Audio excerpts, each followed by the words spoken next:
been told to say this, like every Democrat's been told to say this. Those big, bad, mean Republicans want to take away your Medicare. Let me tell you a dirty little secret, all of us. So everybody in this room will be smarter when you leave. Every politician in Washington, from Obama to Walsh, knows the following. If we don't touch Medicare at all, it will on its own be gone in about 8 to 12 years. It will be bankrupt. It will be gone. So to not do anything to Medicare, and this is just one government program, is to let it die. Is there anybody in this room that wants to see Medicare die? No, I'm not raising my hand. I'm asking, raise your hands if there's anybody. Hey, take that off the tape. See, the ductwork will use that. Raise your hands if there's anybody that wants to see Medicare die. Of course, no. Why? Well, then, why? What's wrong with private insurance? What's wrong with the public sector? Well, taking care of insurance. I'll fight with you. I don't want to see Medicare die. I want to see Medicare saved and sustained for future generations. Don't pull my plug. Not for all Americans, for Americans who need it. But the point is, as a government, as a country, we don't want Medicare to die. We want it to be around. Yeah. But if we don't change it, it's gone. You talk about cutting government. Do you know that 10,000 people in this country retire every day? Every day in this country, 10,000 people retire. You want to hear a really neat thing? We're not dying when we're 62 or 3. Americans now are living into their 90s. But your politicians are scared to death to deal with simple math. 10,000 Americans retire every day. We're living now into our 90s. Oh my God, how are we going to pay for all that health care? So along come the House Republicans that say, we have to change Medicare. If you're 55 or older, nothing changes. Even we were so afraid of Medicare that we said, if you're 55 or older, nothing changes. But for people younger than 55, when you hit retirement age, you know what? The arrangement's got to change. We need to put you more in charge of your health care costs so you can shop around to help try to drive down costs. That's just one reform. The broader point I'm trying to make is Obama, Walsh, Durbin, all of us know Medicare's gone. But this year, only the Democrats don't say that publicly because they're trying to scare you, sir. Hey, Joe. They're trying to scare you, sir. They're trying to scare seniors. You know what scares me? What? This Obamacare. I don't trust it. That don't have to, Welcome. Hi. Welcome.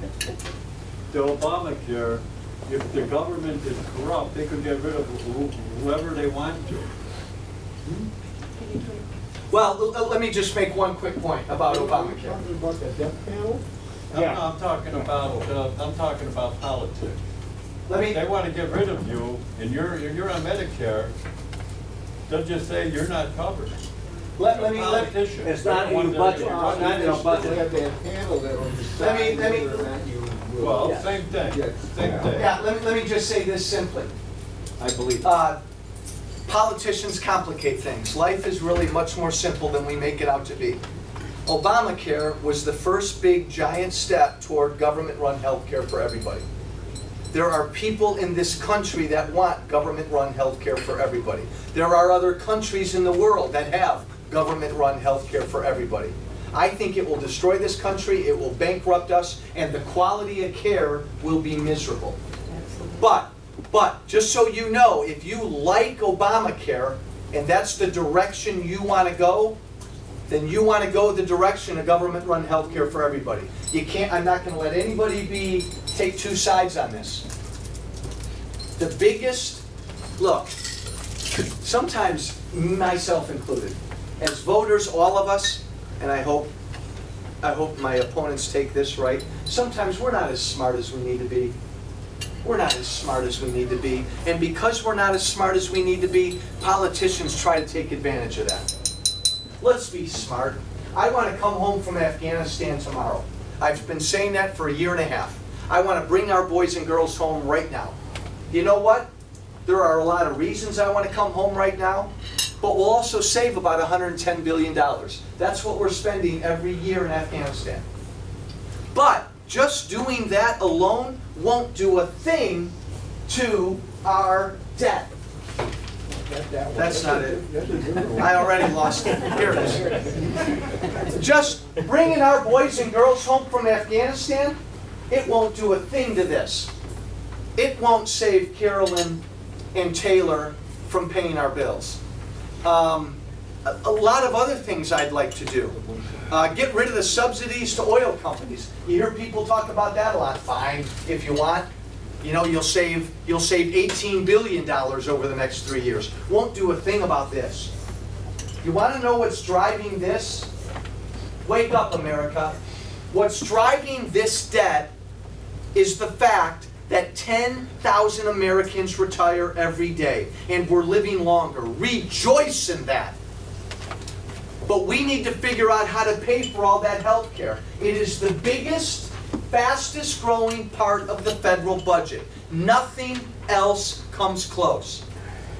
And when I told you Medicare is going to be gone in about 8 to 10 years unless we do something to it, Social Security is about 10 years behind that. This is simple math, but you know what? Your politicians have never asked you to be good at math. Your politicians never asked you to grow up. You know why? Because as a politician, what is my goal in life every 2 years? You have to re-elect. I just want to get re-elected, right? That's what politicians think. They pray to the God of re-election every night.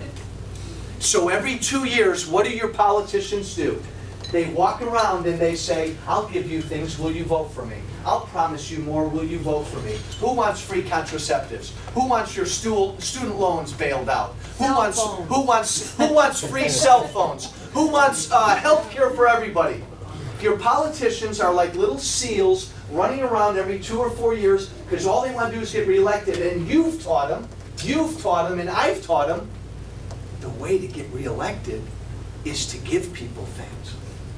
Well, I'm here to tell you that I am a candidate for Congress, and I've been walking around for the last 6 months saying, if you vote for me, Taylor, I'm not going to give you a darn thing.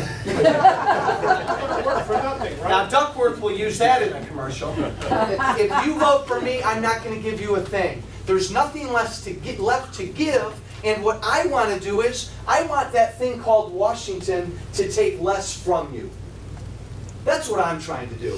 Because I believe, I want you to run your own life. I want you to keep more of the money you make, and I want you to be more responsible for your own life. That's the America we got to get back to. Unless you all want to live in an America where we keep giving more to Washington and Springfield, and we pray to them, take care of us, do more for us. I don't care what it's going to cost. Hold on. I don't care what it's going to cost Carolyn and Taylor. I don't care. I don't care if the program works. I don't care if Obamacare works, politicians think. I just know that if I tell people I'm going to give you free health care, I'll get your vote. What kind of health care? We want quality health care, not just any kind of health care. And so with Obamacare, eventually, a 15-person unelected bureaucratic panel of bureaucrats is going to decide the care you're going to get. Yes, I believe that. Yeah. That doesn't sound like a great thing. I studied it. That's what it comes to. I suspect the older you get, the more likely they won't give it to you. All the way in the corner. All the way in the corner. I want to just make a comment. Yeah, go ahead. Go ahead. Most of my life in economics. And how many people in here are retired or get Medicare? How many people are getting Medicare right now? I don't want to just stand up and explain something to everybody here right now. Listen up, guys. I have never in my life been involved in politics. I don't like it. It's a game I choose not to play. This year's different. And I will tell you here in the 8th district, if we don't elect Joe, and he's not paying me to say this, I will tell you this is a poster child for America. To your point, my father's on Medicare. If we don't change that program, that example Joe gave of the family that makes $22,000 a year, does anybody in here know how much has been promised if you use that scale? That family that makes $22,000 a year has promised $650,000 in benefits to you. It's not there. It doesn't exist. if we don't change Medicare and Medicaid and Social Security now, what will happen is the program will be there for you. You'll still get your check. You'll still get coverage. But the government will inflate it to the point where the value of your benefits is virtually nothing. If anybody in here remembers living through the 70s when we had double-digit inflation and you couldn't keep up because the price of food and commodities was going up, that's going to happen again. It devalued the dollar significantly over the last couple of years, not even to mention the last 30 years. If we don't change Medicare now, the benefits that you get will be worth nothing. As long as we don't get Obamacare, that's. It's deeper than that. We have to go in and change the programs that exist now. But to your point, sir, Yes. we have a program called Medicare that as a country, we can't afford right now. And what did President Obama give us? He gave us an even bigger entitlement on top of the one that we can't afford. We understand it. Guys, you know, this is so easy. Your politicians have lived for years on the fact that you are not going to do the right thing. You're more concerned about your own welfare than you are about the country's welfare. That's how most politicians think. I'm telling you, and I don't want to offend anybody in here, but that's what President Obama thinks. He doesn't give a darn about this debt. Look at the way he's been campaigning for the last year. It's like he's broken up the country into groups. Yeah. Young people, Yes. seniors, should hate whites, blacks, browns, women, We should men. hate the wealthy. We hate the wealthy. Blame the wealthy on everything. The wealthy, the Pitting poor. everybody against each other. No, hold up. You're right. But it's like this is a great, good country, and he's breaking us up into these groups, and then he's trying to get groups to pit against each other. Divide as you fall. How wrong. And then as he campaigns, he goes around to each group, and he tries to give them something. About 6 months ago, he was told, women aren't as excited right now. I need to get women excited. How am I going to get women excited? Go on The View.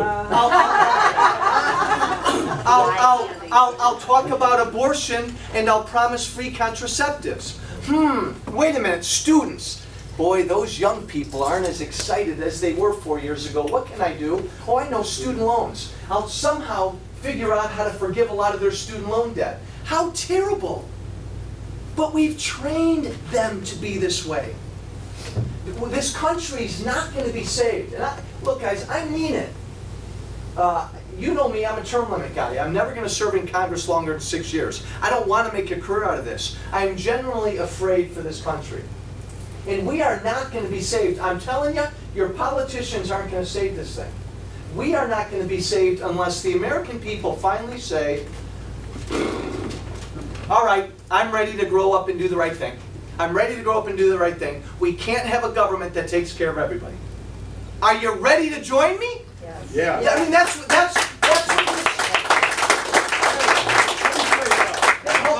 Bound for victory. Bound for victory. Yeah, what he said. But I'm telling you, that's what this is, folks.